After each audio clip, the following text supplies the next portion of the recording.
Hello, Miss Florida friends, family, sisters, and neighbors. My name is Aaliyah Manning, and I'm your Miss City Beautiful 2020. I hope you all are staying safe during these uncertain times, and I'm so excited to bring to you the Social Impacting While Social Distancing campaign.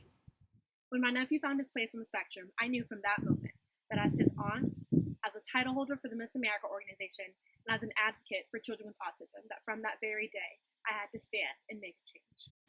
My social impact initiative for the Miss America organization is promoting the Autism Alliance, training first responders to be heroes for children on the spectrum. With autism being the fastest growing developmental disorder that we have here in America, it's going to happen at least once in an officer's lifetime where they come in contact with a child that's on the spectrum. I will never see the world the way that my nephew does, and a lot of you will never see the world that they do as well. So how can we expect our first responders, the people that keep us safe in our communities, to make sure that they are equipped with the tools that they need to keep our children safe?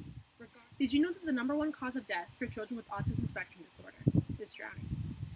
Number 2 is police interaction, because oftentimes police are unaware of the signs, characteristics, and how to de-escalate a situation for a child with special needs.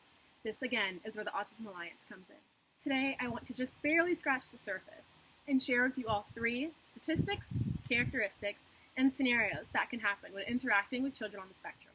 The first thing that I want to bring to light is the difference between developmental and chronological age. For example, chronologically, I am 21 years of age, and developmentally as well. For a child on the spectrum with ASD, although they might be 21, their characteristics, mannerisms, and development can be around the ages between 5 and 7, or even 9 to 11. This is something you don't figure out until you actually get to interact with a child and speak with them. The second thing that I want to bring to light are the oversensitivity levels that children with ASD can experience. When our first responders are in our communities, they have bright lights, loud sirens, and a lot of times that can be overbearing for children with ASD. This is why it's important for them to understand their different sensory levels. When a child on the spectrum experiences this overstimulation, they can result to biting, kicking, screaming, flapping their hands, possibly injuring themselves, or even running away from the situation. But it's because they feel unsafe in the scenario at that time. It's important for first responders to still analyze the child, observe them, and make sure that they're safe, but to not intervene with the child in their stemming. Another thing that can cause overstimulation for a child on the spectrum is being yelled at or even asked too many questions at once. Put your hands up. Show me your hands. Step out of the car. Where are you going? This interrogation can scare a child up with ASD because they're overstimulated and they're not sure which question to answer first.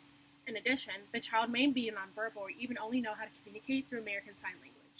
When a first responder comes in contact with a child with ASD and isn't aware of the signs, they could feel that the individual might be being evasive, deceitful, trying to lie or run away from the situation, or even be under the influence of alcohol or drugs. This is why it's important for our first responders to know the characteristics. Policing autism is not the same way that we need to police everyone in our communities, and that's why my social impact initiative, Autism Alliance, is going to impact communities all across the state of Florida. Thank you all so much for watching my video. I want to leave you with one last quote by Henry Ford. Coming together is the beginning. Keeping together is progress. Working together is success. Thank you all so much. Stay home, stay safe, and most importantly, stay healthy. Bye. For more information on my social impacts initiative, visit me on Instagram at MissCB_Florida. You can also follow the Autism Society of Greater Orlando on Facebook. Hi. Hi. Hi. Thank you. Thank you. Thank you. Bye-bye. Bye-bye. Bye-bye.